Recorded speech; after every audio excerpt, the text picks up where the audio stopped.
In this lesson, we're going to learn about how we can solve these games. I will introduce what is known as the Nash Equilibrium.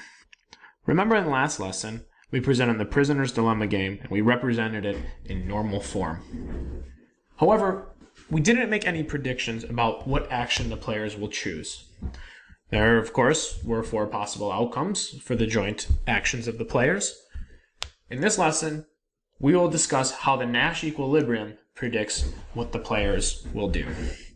So first, I'm going to define the Nash Equilibrium in words, and then we're going to define it in math. Immediately following this lesson, we will find the Nash Equilibrium of the prisoner's dilemma. So, the Nash Equilibrium specifies actions for all players, or for each player,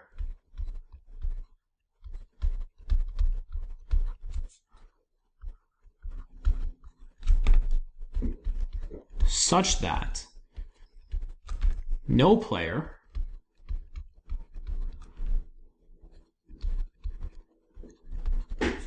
has an incentive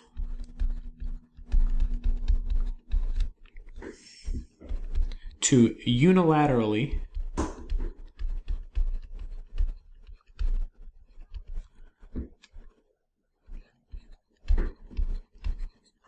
change its action. Okay, we're going to go through and discuss this definition term by term. So, what do I mean by specifies actions? Remember, a game is made up of players, all of the possible actions they can take, and the utility functions, or the payoffs.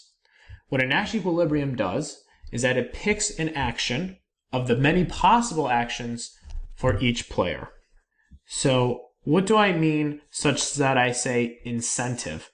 We haven't really talked about this yet, but in general, and from here on out, we are going to assume that players prefer higher payoffs.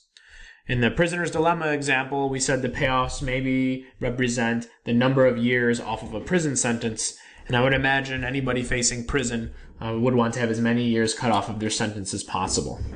So an incentive means, or a player has an incentive to deviate or change its action if it can change its action and receive a higher payoff or a higher utility.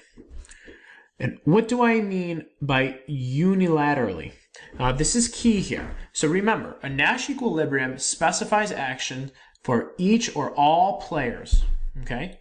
So, given the action of each player, there is not a player that can only change his action and get a higher utility.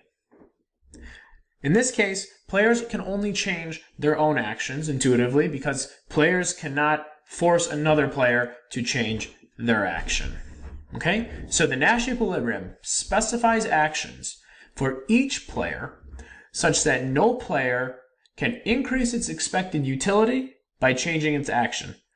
When I say by unilaterally changing its action, again, I mean holding the actions of all other players constant. So let's look at this in math terms. For our case, we're just going to define the Nash Equilibrium for 2 players. This could easily be extended to the case of n players. So we're going to be a little bit abstract here, and we're going to say that 2 players, player 1 has actions alpha 1, alpha 2, alpha k. So, for example, in the prisoner's dilemma, A1 is just cooperate or defect. Player 2's actions we'll similarly just call beta 1, beta 2, beta m. Okay, we're being a little abstract here. So we say that the strategy profile, now strategy profile gives an action for each player, so we'll say alpha star, beta star, okay, where alpha star is one of these, and beta star is one of those, is a Nash equilibrium if player 1's utility when he plays alpha star and player 2 plays beta star is greater than or equal to player 1's utility when he plays alpha prime, I'll discuss that in a second, player 2 still plays beta star, and alpha prime is for any other action that he can play. Okay, the same condition can be written for player 2. It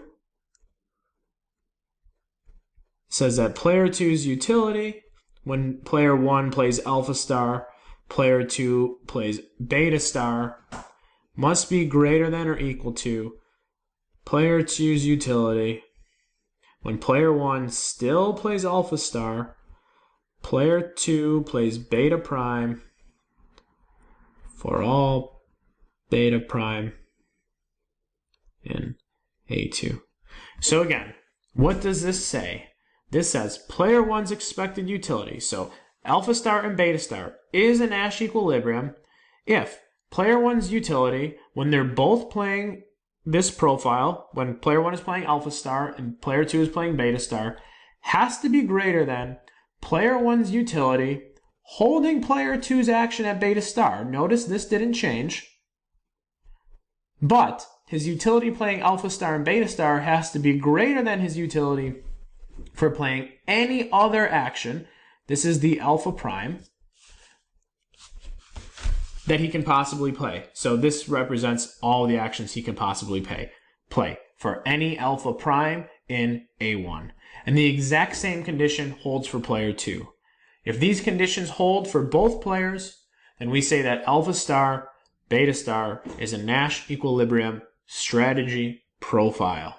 Again, I want to emphasize that this definition can just keep going to represent 3, 4, 5, 6, 7, as many players as you want. I just illustrated in this case for 2 players. Stay with me. In the next lesson, we're going to actually find the Nash equilibrium of the prisoner's dilemma and see this at work.